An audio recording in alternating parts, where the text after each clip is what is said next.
마태복음 13장 24절에서 30절 말씀을 통해서 곡식과 가라지라는 제목으로 하나님 말씀 함께 나누겠습니다. 뭐 당연한 질문인 것 같지만 여러분들에게 이렇게 질문하면 뭐라고 말씀하실래요? 여러분 교회 왜 다니시죠? 교회 왜 다니세요? 예.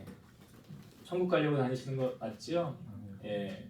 구원받기 위해 교회 다니는 거잖아요. 예. 우리 그거 잊어버리고 교회 다니는 거 아니잖아요. 그러면 천국과 지옥이라는 곳이 존재합니까? 안 합니까? 존재합니다. 존재하죠. 우리 여러분 가보셨어요? 가보지 않았는데 아직 다녀오신 분이 없는 것 같은데 여기는. 예. 근데 어떻게 우리가 알 수 있습니까? 성경에서 그 답을 우리에게 알려주고 있죠. 먼저 하나님의 나라에 들어간 사람들이 있잖아요. 성경에 우리에게 보여질 때. 창세기에 보면 에녹이라는 사람이 300년 동안 하나님과 동행하게 되죠. 365세에 하나님이 그를 데려가심으로 세상에 있지 않았더라. 하나님이 에녹을 데려가셨대요. 어디로요? 천국으로 데리고 갔겠지요. 살아있는 멀쩡한 사람을 하나님이 이렇게 데리고 하늘로 올라가셨더라. 어디가 있을까요? 천국 가 있겠죠.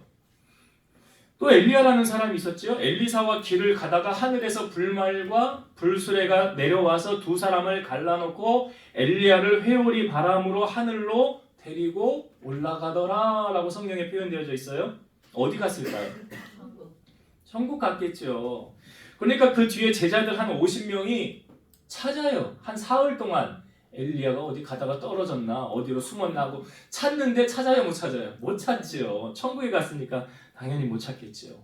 성경에서 또 확실하게 우리에게 증언하고 있죠. 계시록 21장 1절과 2절 또 내가 새 하늘과 새 땅을 보니 처음 하늘과 처음 땅이 없어졌고 바다도 다시 있지 않더라.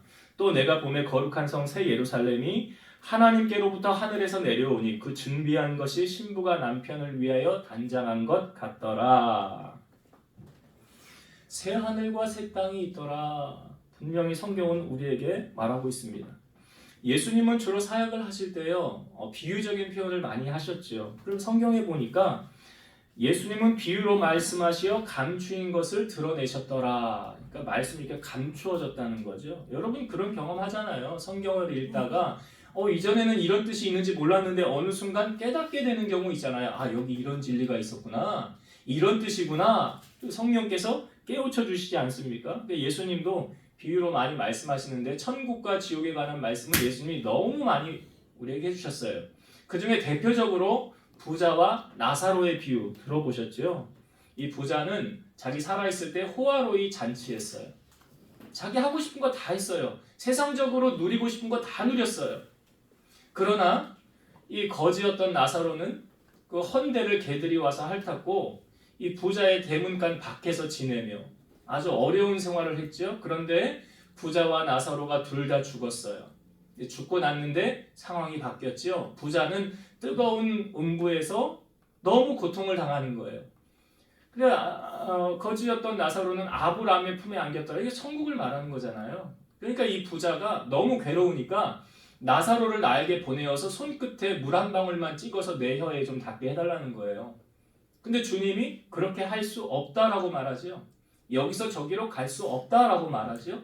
그러니까 부탁을 하는 거예요, 부자가. 그러면 나사로를 우리 집으로 좀 보내서 우리 형제 여럿 있는데 우리 형제들은 이 지옥에 오지 않고 다 나사로가 간 천국에 가게 해주세요. 그러니 나사로를 좀 보내서 얘기해 주세요 라고 부탁을 하는 거예요, 부자가. 그런데 주님이 그렇게 할 수 없다라고 말하죠. 그러면서 하시는 말씀이 뭐예요? 이 땅 위에 내가 세운 선지자들이 있느니라. 그들에게서 듣지 아니하면 나사로가 가서 전해도 듣지 않는다라는 거예요. 그러니까 분명히 천국과 지옥이 있다는 것을 우리에게 알려주고 있고 성경은 한 번 죽는 것은 사람에게 정한 것이요 그 뒤에는 심판이 있다라고 말하고 있어요. 제가 아까 여러분 교회 왜 다닌다고 그랬어요? 왜 다니십니까? 라고 물을 때 천국 가라고 다니신다고 그랬죠. 자 그러면 또 한 번 질문해 볼게요. 교회 다니면 다 천국 갑니까? 아니에요? 그러면 여기서 누군가는 천국을 가고 누구는 못 간다는 거예요? 지금? 아니라는 것은 그렇잖아요.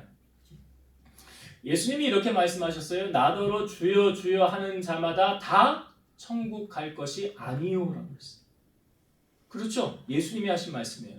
제가 꾸며낸 말이 아니라 예수님이 나더러 주여 주여 하는 자마다 다 천국에 갈 것이 아니요 다만 내 아버지의 뜻대로 행하는 자라야 들어가리라. 여러분, 예수님이 이 땅에 왜 오셨죠? 사람이신 그분이 사람의 모양으로 낮아지셨지요. 신이 사람의 모양으로 오셨으니까 낮아지신 거 아닙니까? 예수님이 이 땅에 오셔야만 했던 이유는 원시복음 창세기 3장 15절 이 땅에 죄가 들어오게 되어서 그 죄를 해결해 주기 위한 방안으로 여자의 후손이라고 얘기하고 있지만 그 여자의 후손은 누구예요? 예수님이죠. 그러니까 이 땅에 죄가 임하고 나서 이 죄를 해결해 주기 위한 유일한 방안이 무엇이냐? 예수님이죠. 로마서 6장 23절 죄의 싹슨 사망이요 하나님의 은사는 그리스도 예수 우리 주 안에 있는 영생이니라. 죄의 값은 뭐래요? 사망이에요. 그러니까 원래 하나님이 사람을 처음 만들었을 때 사망은 존재하지 않았어요. 근데 죄가 들어오면서 사망이 생긴 거예요. 그런데 예수를 믿으면 영생한다라고 말하고 있잖아요. 그러니까 죄를 사함받기 위해서는 희생이 필요하다는 거예요. 이게 피 흘림이 없으면 사함이 없다고 그러죠. 히브리서 9장 22절 율법을 따라 거의 모든 물건이 피로써 정결하게 되나니 피 흘림이 없은즉 사함이 없느니라. 그러니까 여러분 구약시대에 왜 희생 제물을 가져와서 제사를 지냈습니까? 내가 죄를 지었는데요. 그 희생 제물의 안수에서 얘가 대신 죽음으로 나의 죄가 이 희생 제물에게 전이가 된 거예요. 그래서 이 희생 제물이 죽음으로 말미암아 내 죄가 사함을 받게 되는 거예요. 이게 제사의 원리잖아요. 그러니까 예수님이 이 땅에 오신 것은 예수님이 어린 양이라는 표현을 하잖아요. 우리 대신 십자가 지고 주님이 죽으셔서 우리의 죄를 사해주기 위해 이 땅에 오셨다는 거죠. 그래서 모든 사람이 죄를 범하였으나 하나님의 영광에 이르지 못했다고 그러죠. 그런데 죄가 없으신 분이 있죠. 여러분, 죄가 있는 사람은 다른 사람의 죄를 대속할 수 없어요. 죄가 없는 사람만 다른 사람의 죄를 대속할 수 있는, 아니 죄 있는 사람이 다른 사람의 죄를 씻어줄 수 없는 원리잖아요. 그러니까 구약에는 사람으로 제사를 드린다는 건 다 잘못된 거고, 인신제사는. 그러니까 왜요? 사람이 죄가 있는데 무슨 제사를 지낸다고 그 죄가 사함을 받습니까? 그거 아니거든요. 그러니까 동물들은 죄가 없으니까 동물이 대신 죽음으로 죄가 사함받는 원리였다는 거죠. 그러나 예수님은 죄가 있어요? 없어요? 없죠. 히브리서 4장 15절 우리에게 있는 대제사장은 예수님이잖아요. 우리의 연약함을 동정하지 못하실 리가 아니요 모든 일에 우리와 똑같이 시험을 받으신 이로되 죄는 없으시니라. 분명히 예수님은 죄가 없으시기 때문에 다른 사람의 죄를 대속할 수 있는 거예요. 로마서 3장 24, 25절 그리스도 예수 안에 있는 속량으로 말미암아 하나님의 은혜로 값없이 의롭다 하심을 얻은 자 되었느니라. 이 예수를 하나님이 그의 피로써 믿음으로 말미암는 화목제물로 세우셨으니 예수의 피로 말미암아 우리가 뭐 됐다고요? 속량을 받았다. 속량이 뭐예요? 죄를 사함받게 됐다는 거예요. 여러분들의 죄는 어떻게 해서 사함받은 거예요? 예수님을 나의 구주로 믿는 순간 내 죄가 사함받게 됩니다. 그래서 요한복음 1장 12절 영접하는 자 곧 그 이름을 믿는 자들에게는 하나님의 자녀가 되는 권세를 주셨으니. 누구를 영접해? 예수님을 영접하는 순간 신분이 어떻게 됐다는 거예요? 어둠의 자녀에서 빛의 자녀로 하나님의 자녀로 우리의 신분이 바뀌어졌다는 거예요. 그래서 여러분 예수님을 통하지 않고는 하나님 나라 갈 수 있어요? 못 가요? 못 가요. 히브리서 사도행전 4장 12절도 말하잖아요. 다른 이로서는 구원을 받을 수 없나니. 천하 인간의 구원을 얻을 만한 다른 이름을 우리에게 주신 일이 없습니다. 예수님도 직접 말씀하셨어요. 내가 곧 길이요 진리요 생명이니 나로 말미암지 않고는 아버지께로 갈 수 없느니라. 여러분 예수님이 진짜 여러분의 구주요 주인이 되었다고 한다면 그분과 인격적인 관계가 형성되어졌을 것이고 그분과 동행하는 삶을 살고 있을 것입니다. 그 사람이 진짜 신앙인인지 가짜 신앙인인지는 그의 삶을 들여다보면 나타나는 거예요. 여러분 코로나 시기를 겪으면서 진짜와 가짜를 많이 보게 됐을 것입니다. 할 거 세상적인 걸 할 거 다 하면 사람들이 지하철 차 타고 다니잖아요. 병원 다 가잖아요. 근데 교회 와서 예배 드리는 거는 그거는 좀 고려를 해봐야 돼. 그건 좀 생각을 해봐야 돼. 교회는 다음에 가면 돼. 여러분, 예수님께서 우리의 마음을 매 순간 달아보신다는 사실 여러분 아시죠? 하나님이 오늘 여러분들에게 이렇게 말씀하시면 여러분 어떻게 다가오십니까? 너 저번에 나한테 어떻게 했는지 내가 다 봤어. 이 하나님의 말씀이 여러분들에게 위로로 다가오십니까? 진노로 다가오십니까? 하나님께서 나를 사랑하는 자를 내가 만나준다고 그랬지, 나를 사랑하지도 않는데 내가 만나준다라는 말씀을 하신 적은 없어요. 그러니까 로마서 1장에 보면 그 인간이 하나님이 있음을 알고도 범죄하는 자리에 그대로 가거든요. 그러니까 하나님이 어떻게 하십니까? 유기하세요. 그냥 내버려 두세요. 로마서 1장 21에서 23절, 하나님을 알되 하나님을 영화롭게도 아니하며 감사하지도 아니하고 오히려 그 생각이 허망하여지며 미련한 마음이 어두워졌나니 스스로 지혜 있다 하나 어리석게 되어 썩어지지 아니하는 하나님의 영광을 썩어질 사람과 새와 짐승과 기어다니는 동물 모양의 우상으로 바꾸었느니라. 하나님이 있으면 안 되잖아요. 아는데도 하나님께 감사하지 않고 하나님께 영광을 돌리지도 않고 오히려 하나님께 돌려야 될 영광을 지금 누구에게 돌린대요? 여기 보니까 새와 짐승과 사람과 기어다니는 동물들 만들어 놓고 거기에 영광을 돌리고 있더라. 아니, 이게 실제로 일어났었잖아요. 이스라엘 백성들이 출애굽을 하고 모세가 시내산에 올라갔을 때 우리 지도자 모세는 어디 갔는지 모르겠으니 아론에게 우리를 인도할 신을 만들자. 그러니까 아론이 금덩어리 다 가져와라, 금기고리 가져와라. 가져와서 녹여서 뭐 만들었어요? 금송아지 만들었잖아요. 그리고 그 뭐라고 그랬어요? 금송아지를 향하여 이것이 우리를 인도할 신이라고 그러잖아요. 그 우상 만들지 않습니까? 그러니까 하나님께서 진노하셨어요, 모세에게. 모세 시내산에 있을 때 십계명을 주었을 때 하나님이 뭐라고 그러냐면 내 백성이라는 표현하지 않고요, 네 백성이 타락했다 그래요. 하나님 내 백성이라고 하지 않고요, 네 백성이 타락했다. 그러니 내가 저들을 싹 쓸어버리고, 하나님 그거 못하십니까? 하시죠. 싹 쓸어버리고 내가 다시 새로운 민족을 일으키리라. 그렇게 말씀하셨어요. 근데 모세가 하나님 그렇게 하시면 주변에 있는 이방 나라 사람들이 뭐라고 그러겠습니까? 그렇게 하지 마십시오. 모세가 말리죠. 그러니까 하나님 모세의 말을 들어줘요. 그러나 그들이 악한 그 행함은, 그 진노는 내가 반드시 갚는다고 그러죠.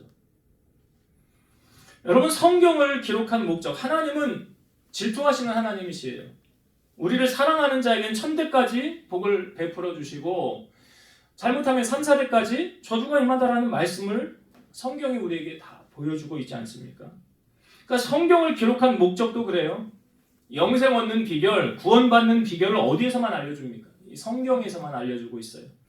요한복음 20장 31절, 오직 이것을 기록함은, 성경을 기록함은 너희로 예수께서 하나님의 아들 그리스도이심을 믿게 하려 함이요 또 너희로 믿고 그 이름을 힘입어 생명을 얻게 하려 함이라. 그러니까 구원 얻는 진리는 세상의 학문으로 가르쳐주는 것이 아니에요.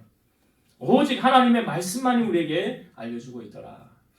마태복음 13장은 씨 뿌리는 비유, 또 천국에 관한 여러 가지 비유를 해주고 있거든요. 거기 4가지 씨 뿌리는 비유가 가장 먼저 나오고, 그 다음에 곡식과 가라지의 비유가 나오고, 겨자씨와 누룩의 비유, 또 밭에 감추인 보화와 비유, 좋은 진주를 구하는 장사의 비유, 바다에 친 그물, 이 모든 것이 다 천국을 모사한 비유의 말씀이에요. 이 앞부분에 이제 씨 비유 가운데 앞부분에 있는 4가지 씨의 비유는, 4가지 씨가 이제 뭔지 아시잖아요. 제가 길가에 뿌려진 씨, 그 다음에 돌 위에, 가시덤불에, 옥토에 뿌려진 씨. 이 씨는 무엇을 향하여 말하냐면 각 개인을 향하여 하시는 하나님의 말씀이고요. 오늘 우리가 읽은 본문 곡식과 가라지의 비유는 공동체를 향하여 주시는 말씀이에요. 그러니까 사실은 이 말씀이 교회를 향하여 하시는 말씀이에요. 각 개인은 뭐냐면 각자에게 있는 교회. 그러니까 여러분, 교회는 2가지 의미가 있지 않습니까? 모이는 교회와 흩어지는 교회. 유형의 교회와 무형의 교회. 그러니까 모이는 교회는 공동체 교회고요, 흩어지는 교회는 각 개인의 교회예요. 그러니까 길가, 이 돌밭, 가시떨기, 좋은 땅, 옥토, 이거는 각 사람, 각 개인의 교회를 향한 하나님이 주시는 말씀이고, 오늘 우리가 읽은 본문의 말씀은 공동체를 향하여 주시는 하나님의 말씀이에요. 집사님 성경 봉독했지만 내용을 제가 여러분들 간략하게 말씀을 드리면 좋은 씨를 이제 밭에 뿌립니다. 근데 사람들이 잘 때 원수가 와서 곡식 가운데 가라지를 덧뿌리고 갑니다. 나중에 싹이 나서 자랄 때 보니까 가라지하고 곡식하고 같이 섞여 있는 거예요. 그러니까 집 주인이 그 종들이 주인에게 가서 이렇게 말합니다. 주여, 밭에 좋은 씨를 뿌리지 않았습니까? 그런데 가라지가 어디서 생겼습니까? 그러니까 주인이 이렇게 말하죠. 원수가 이렇게 하였구나. 종들이 주인에게 이렇게 말해요.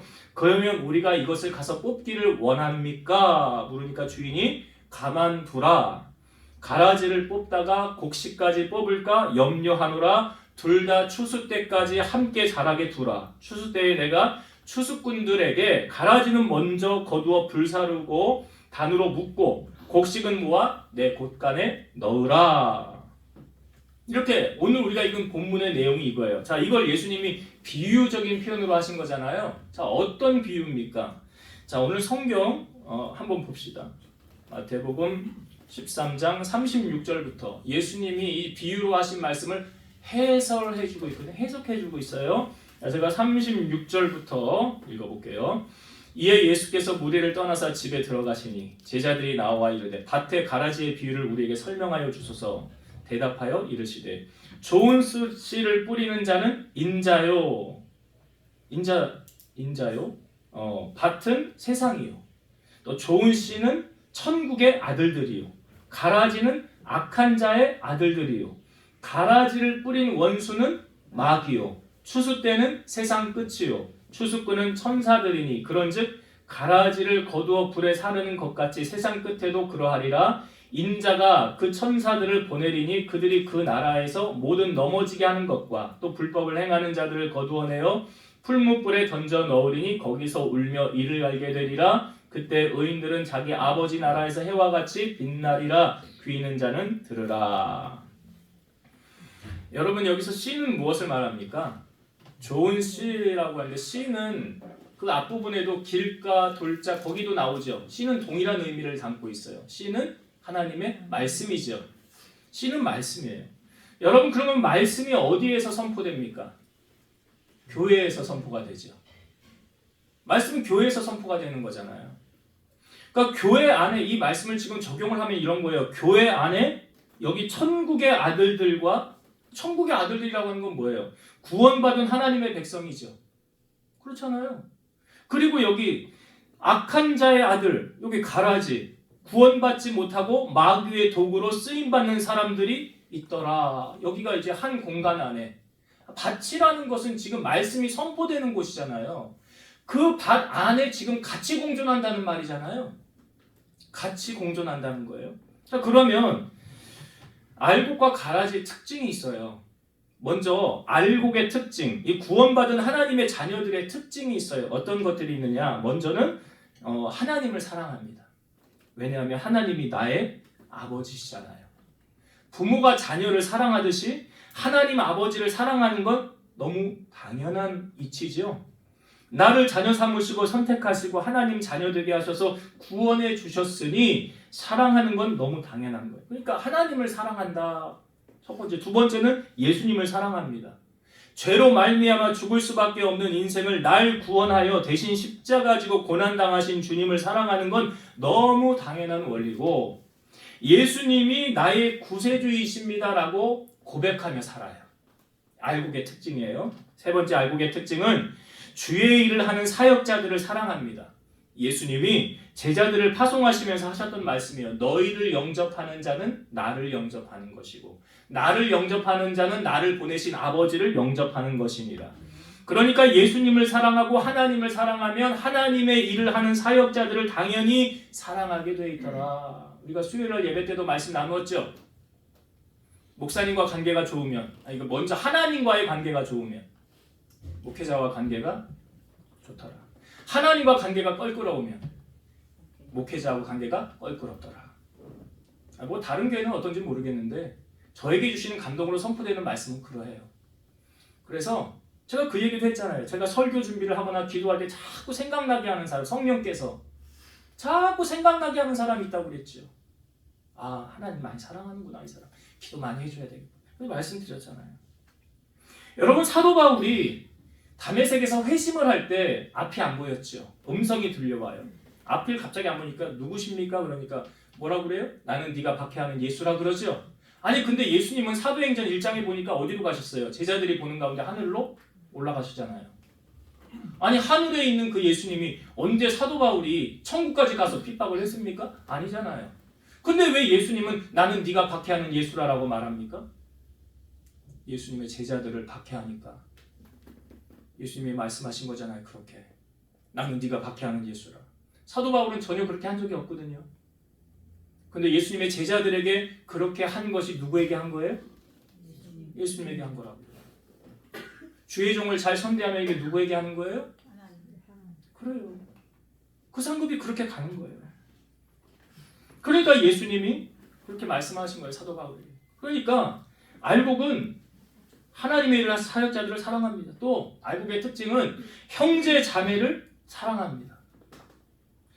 요한일서 4장 20절 보면 누구든지 하나님을 사랑하노라 하고 그 형제를 미워하면 이는 거짓말하는 자니 보는 바 그 형제를 사랑하지 아니하는 자는 보지 못하는 바 하나님을 사랑할 수 없느니라. 이게 무슨 말인지 아시겠어요? 나 하나님 사랑해. 하나님 안 보이잖아요. 근데 형제는 미워해. 거짓말이라는 거예요. 아니 너희가 보이는 형제자매도 사랑하지 못하면서 어떻게 안 보이는 하나님을 사랑한다고 하냐? 어불성설. 말도 안 되는 말이라는 거죠. 요한일서 3장 10절 이러므로 하나님의 자녀들과 마귀의 자녀들이 드러나나니 무릇 의를 행하지 아니하는 자나 또는 그 형제를 사랑하지 아니하는 자는 하나님께 속하지 아니하니라. 여기 보면 형제를 사랑하지 아니하는 자는 하나님께 속하지 않았다. 여러분 그 아름다운 마음들이 모여서라는 복음성가 찬양하시죠. 거기 후렴에 보면 미움 다툼 시기 질투 버리고 우리 서로 그렇잖아요. 나오잖아요.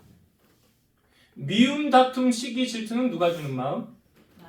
마귀. 여기 나오잖아요. 마귀의 자녀들이 드러나나니 그건 마귀가 주는 마음이라고요. 그거 버리고 사랑하는 마음. 요한일서 3장 16절 그가 예수님이에요. 우리를 위하여 목숨을 버리셨으니 우리가 이로써 사랑을 알고 우리도 형제들을 위하여 목숨을 버리는 것이 마땅하니라. 예수님을 닮으면 예수님 닮아가게 되면 사랑하게 된다는 거잖아요. 예수님은 요한복음 10장에 나는 선한 목자라라고 말씀하시면서 선한 목자는 양들을 위하여 뭘 버린대요? 생명을 버린대요. 그러나 사꾼은요. 이리가 오면 도망간대잖아요. 그러니까 형제자매를 사랑하게 돼 있어요. 또 알곡의 특징은 주님의 몸인 교회를 사랑합니다. 성경에 보니까 주를 기쁘시게 할 것이 무엇인가 시험하여 보라 라고 에베소서 5장에 나오죠. 주를 어떻게 하면 기쁘시게 해드릴까? 여러분 우리의 마음의 소원이 어떻게 하면 이루어지는 줄 아세요? 시편 37편 4절 또 여호와를 기뻐하라. 그가 네 마음의 소원을 너에게 이루어 주시리로다. 내 소원이 이루어지는 비결이 어떻게 하면 된다고요?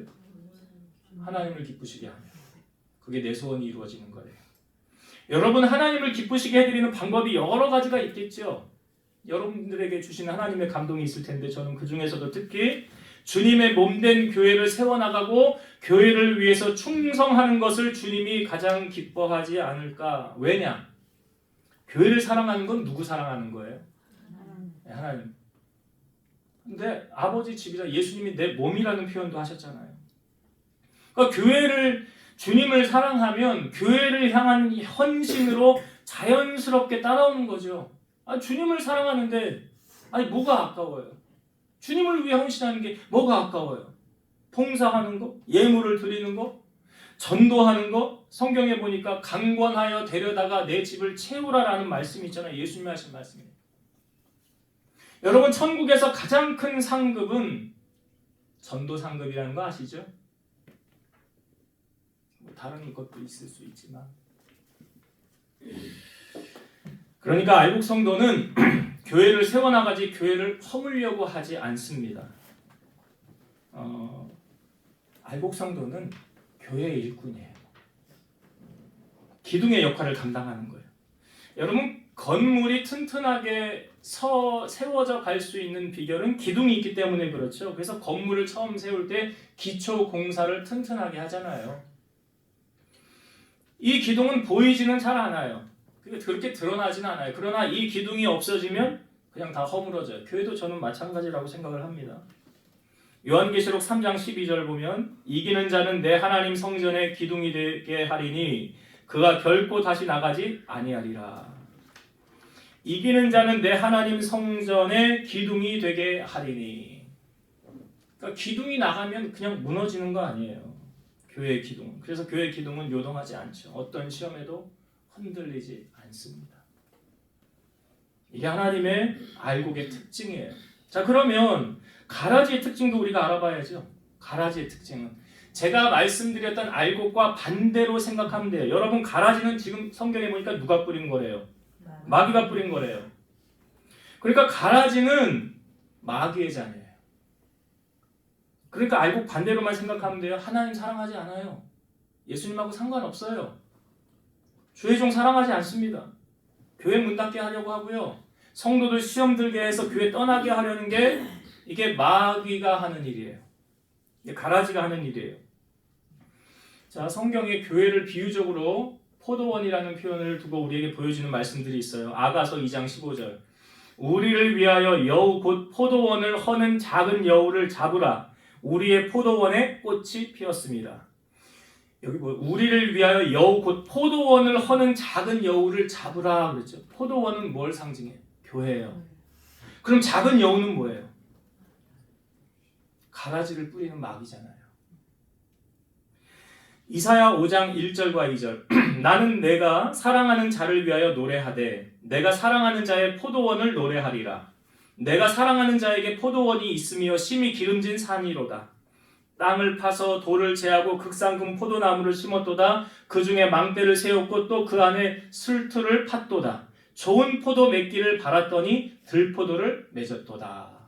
여기서 말하는 포도원이 교회를 상징한다고 한다면 좋은 포도 맺기를 바랬다. 좋은 포도는 뭘 말할까요? 알곡이잖아요. 그렇죠? 근데 좋은 포도 맺기를 바랬는데 들포도가 맺혔더라. 가라지. 제가 교회를 2003년도에 개척을 했어요. 벌써 보니까 한 22년 차에 들어서고 있는데 처음 제 아내하고 저하고 우리 장모님하고 셋이 개척을 했어요. 상가 4층짜리 건물에 2층을 얻어서 개척을 했어요. 처음에 좀 개척교회가 뭐 다 어렵잖아요. 경제적으로도 많이 어려웠는데 그때 저희들에게 아이를 봐달라는 사람들이 한 3명, 4명 정도 있었어요. 우리한테 아이를 맡기면서 아이를 좀 봐달라는 거예요. 그런데 우리 교회 처음으로 온 성도님이 계시죠. 집사님이신데 신앙생활을 하다가 좀 쉬고 있었던 분이에요. 이분이 경제적으로 너무 어려워서 집사님 교회 오셔서 아이들 보세요. 그래서 아이들을 보면 이제 수입이 생기잖아요. 한 달 지나면 그 수입이 들어온 거를 다 그분 드렸어요. 다 그 집사님이셨는데 다 그 집사님 드렸어요. 그리고 이제 세월이 지나 한 1년 정도 지나서 정말 한 30명 정도 다 모여서 우리가 예배를 드리게 됐어요. 근데 이 처음 온 집사님을 아는 친구분이 우리 교회를 등록을 하려고 그랬는데 이렇게 뭐 어떻게 틀어졌어요. 등록을 하지 않고 다른 교회를 가셨어요. 나중에 알고 보니까 그 처음 온 그 집사님이 등록을 못하도록 막았더라고요. 보니까. 근데 거기서 끝난 것이 아니라 이분이 성도들 집마다 다니면서 다 이간질을 하고 교회를 이렇게 안 좋은 것을 얘기하고 뭐 하여튼 해서 시험을 들게 해서 다 떠나가게 했어요. 그래서 우리가 계약 기간이 만료돼서 교회를 떠나려는 시점에 그분만 남아 있는데 자기 사명 다 했다는 듯이 자기도 떠나가더라고요. 저는 그때 아주 큰 공부를 했어요. 아, 이게 오늘의 말씀에도 그런 말씀이 있구나. 포도원을 허는 작은 여우가 있구나. 어디에요? 어느 교회나 공동체 안에. 예수님의 12제자 가운데는 그런 사람이 있었나요? 없었나요? 여러분 그렇게 하면 쉽게 이해가 되시잖아요. 유다가 그 역할을 했지. 그 공동체 안에서 예수님을 파는 그 역할을 했잖아요. 사탄이 틈타서 그 속에 들어가서 그가 한 거예요. 여러분 마귀는요 지금도 자기의 목적한 바를 이루기 위해서 어떻게든지 자기의 목표를 이루기 위해 그 사람을 선택해서 넘어지게 합니다. 마귀는 자기의 결말을 너무 잘 알아요. 그래서 교회를 분란시키고 당짓게 하고 목사를 험담하고 성도들을 시험 들게 해서 결국 최종적인 마귀의 목적은 교회를 허무는 거예요. 교회를 허무는 거예요. 아니, 여러분 쉽게 상식적으로 생각을 해보세요. 교회가 잘 되고 부흥하는 거 하나님 기뻐하시는 일이죠. 아니, 오죽하면 한 사람이 와서 구원 얻으면 천국에서 잔치가 벌어진다고 하잖아요. 그런데 한 사람을 실족하게 하면 예수님 뭐라고 그랬어요? 이 사람은 연자맷돌을 메고 바다에 빠져 죽는 게 낫다라고 그랬잖아요. 오히려 가룟 유다를 향하여는 태어나지 않았으면 더 좋을 뻔했다라고 말하잖아요. 이거는 가라지잖아요. 가라지. 베드로전서 5장 9절에서 10절 근신하라 깨어라 너희 대적 마귀가 우는 사자같이 두루다니며 삼킬 자를 찾나니 너희는 믿음을 굳건하게 하여 그를 대적하라 마귀를 대적하라 이는 세상에 있는 너희 형제들도 동일한 고난을 당하는 줄을 알미라. 여러분 마귀의 앞잡이 가라지가 되지 않으려면 늘 깨어서 기도해야 된다라고 성경은 말하고 있죠. 말씀과 기도로 우리가 깨어 있어야 마귀의 밥이 되지 않는 거예요. 마귀는 호시탐탐 자기의 먹잇감을 찾아다니고 있다는 사실이에요. 오늘 말씀에도 보니까 가라지를 뿌리고 있잖아요. 누가요? 마귀가. 오늘 말씀을 통해 여러분 알곡과 가라지, 그러니까 알곡과 쭉정이, 곡식과 가라지, 이거는 언제 구분된다고 우리에게 알려줍니까? 추수 때지요. 추수 때예요. 추수 때는 세상 끝이라고 오늘 성경은 말하고 있어요. 여러분 세상 끝은 언제입니까? 기독교에서 말하는 세상의 끝은 언제예요? 그렇죠. 예수님이 재림하시면 그게 세상 끝이에요. 마태복음 24장 30, 31절 그때의 인자의 징조가 하늘에서 보이겠고 그때의 땅의 모든 족속들이 통곡하며 그들이 인자가 구름을 타고 능력과 큰 영광으로 오는 것을 보리라. 그가 큰 나팔 소리와 함께 천사들을 보내리니 그들이 그의 택하신 자들을 하늘 이 끝에서 저 끝까지 사방에서 모으리라. 그러니까 예수님이 분명히 구름 타고 이 땅에 다시 오실 때에 여기 추수꾼들 똑같죠. 천사들을 보내리니 그러잖아요. 똑같은 비유를 지금 주님이 똑같은 말씀을 하시잖아요. 내가 택한 자들, 그러니까 알곡이죠. 자, 세례 요한이요. 예수님을 오시기 전에, 그러니까 예수님의 오시기 6개월 전에 주의 길을 예배했던 사람이 세례 요한이죠. 세례 요한이 이렇게 말했어요. 나는 너희로 회개하게 하기 위하여 물로 세례를 베풀거니와 내 뒤에 오시는 이는 나보다 능력이 많으시니 나는 그의 신을 들기도 감당하지 못하겠노라. 그는 성령과 불로 너희에게 세례를 베푸실 것이요 손에 키를 들고 자기의 타작마당을 정하게 하사 알곡은 모아 곳간에 들이고 쭉정이는 꺼지지 않는 불에 태우시리라. 세례 요한이 천국과 지옥이 있다는 것을 알았잖아요. 손에 키를 들고, 키 아시죠 여러분? 이렇게 농사 질 때 착착착착착 하면은 가라지는 저 밖으로 가고 알곡은 점점 안으로 들어오는 거. 그래서 알곡은 모아 곳간에, 곳간이 어디예요? 천국이에요. 쭉정이는 꺼지지 않는 불 지옥이에요. 예수님이 이 땅에 오셨을 때 예수님이 재림할 때에 주님이 마태복음 25장에 있었던 내용의 말씀이에요. 양은 오른편에 염소는 왼편에 두고 오른편에 있는 양들을 향하여 이렇게 말씀하십니다. 내 아버지께 복받을 자들이여 나와 창세로부터 너희를 위하여 예비된 나라를 상속받으라. 내가 줄일 때 너희가 먹을 것을 주었고 내가 목마를 때 너희가 마시게 하였고 내가 나그네 되었을 때 너희가 나를 영접하였고 헐벗었을 때 옷을 입혔고 병들었을 때 돌아보았고 옥에 갇혔을 때 와서 보았느니라. 그러니까 그 오른편에 있는 의인들이 이렇게 말하는 거예요. 주여 우리가 어느 때에 주께서 줄이신 것을 보고 음식을 대접하였으며 목마를 때 마시게 하였으며 헐벗었을 때 입게 하였으며 병들었을 때 돌아보았나이까. 그랬더니 그때 임금이 이렇게 말하죠. 내가 진실로 너에게 이르노니 너희가 여기 내 형제 중에 지극히 작은 자 하나에게 한 것이 곧 내게 한 것이니라. 아까 요한일서 말씀에 보면 보이는 형제를 사랑하지 않고 보이지 않는 하나님을 사랑한다는 건 거짓말이라고 그랬죠. 예수님에게 한 것이, 예수님 지금 뭐라고 말씀하시면 너희가 여기 지극히 작은 자 하나에게 한 것이 곧 나에게. 왼편에 있는 자들에게는 이렇게 말씀하셨어요. 저주를 받은 자들아 나를 떠나 마귀와 그 사자들을 위하여 예비된 영원한 불에 들어가라. 이런 지옥 갈 사람들이에요.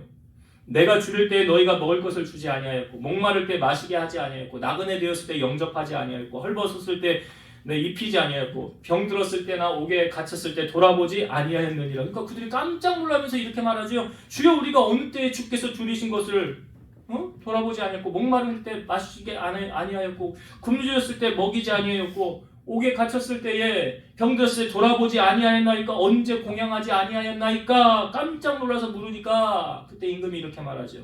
내가 진실로 너에게 이르노니 이 지극히 작은 자 하나에게 하지 아니한 것이 곧 내게 하지 아니한 것이니라. 그 말씀의 결론이 이렇게 돼요. 이들은 영벌에 의인은 영생에 들어가리라. 분명히 영벌과 영생이 있죠. 천국과 지옥이 있죠. 오늘 이 말씀을 통하여 우리에게 확증시켜주고 있지 않습니까? 이제 말씀의 결론을 맺을게요. 여러분 천국과 지옥은요 실존하는 곳이에요. 이론이 아니에요. 진짜 우리가 죽으면 하나님 보좌 앞에 설 것이고 거기 생명책이 있을 것이고 여기에 명단에 너 이름 있냐 없냐. 명단에 이름 없으면 어쩔 수 없이 지옥 가는 거고 명단에 이름이 있으면 생명책에 이름이 있으면 천국 가는 거예요. 근데 이 원리를 죄가 있는 사람은 그래서 천국 못 간다고 그랬잖아요. 죄 때문에. 그래서 예수님 구주로 영접하는 순간 어떤 변화가 일어난다고요? 어둠의 자녀에서 빛의 자녀로. 내 죄가 사함을 받게 되고 내 신분이 어떻게 바뀌어졌다고요? 하나님의 자녀로 신분이 바뀌어지는 거예요. 왜? 예수님으로 말미암아 죄 사함 받게 되고 하나님 자녀가 됐으니까. 구원받는 비결은 다른 방법이 없다고요. 그러니까 여기 지금 알곡과 가라지, 알곡과 쭉정이, 곡식과 가라지를 비유를 우리에게 보여주고 있지 않습니까? 자, 우리가 오늘 말씀을 통해서 여러분 점검을 하세요. 나는 알곡인가 쭉정인가? 그래서 말씀드렸죠. 알곡의 특징은 하나님 사랑하죠? 예수님을 사랑하죠? 주의 일을 하는 주의 종을 사랑하죠? 교회를 사랑하죠? 성도들을 사랑하는 거예요. 이게 알곡이라고요. 그러나 쭉정이는요 반대예요. 어떻게 하든지 교회를 허물려고 해요. 어떻게 하든지 성도들을 시험 들게 해요. 교회를 떠나게 만들어요. 이게 가라지예요. 그러니까 오늘 우리가 이 말씀 딱 가슴에 새기면서 나는 알곡인가 나는 가라지인가 늘 자신을 점검해 보면서 알곡 백성 되시기를 주의 이름으로 축원드리고요. 자, 세상 끝을 분명히 주님이 다시 오신다고 그랬어요. 그래서 주님 맞을 준비를 여러분 하고 사십니까? 경각심이 있어야 돼요. 이거 주님 뭐 오시겠어 언제? 자, 예수님이 오실 때 비유적인 표현으로 예수님이 노아 이야기를 하셨지요. 노아가 방주를 지을 때 사람들이 노아를 향하여 손가락질했어요. 뭔 짓 하는 거야? 뭔 산은 꼭대기에다 배를 짓고 난리야? 회개할 시간을 몇 년을 줬어요? 120년 줬다고요. 방주를 짓는 기간 120년 동안 회개할 시간을 줬다고요. 그럼에도 불구하고 방주로 들어온 사람은 8명밖에 노아의 식구밖에 없잖아요. 예수님 말씀하시잖아요. 노아의 때와 같이 인자의 임함도 그러하리라. 다르다고 하잖아요.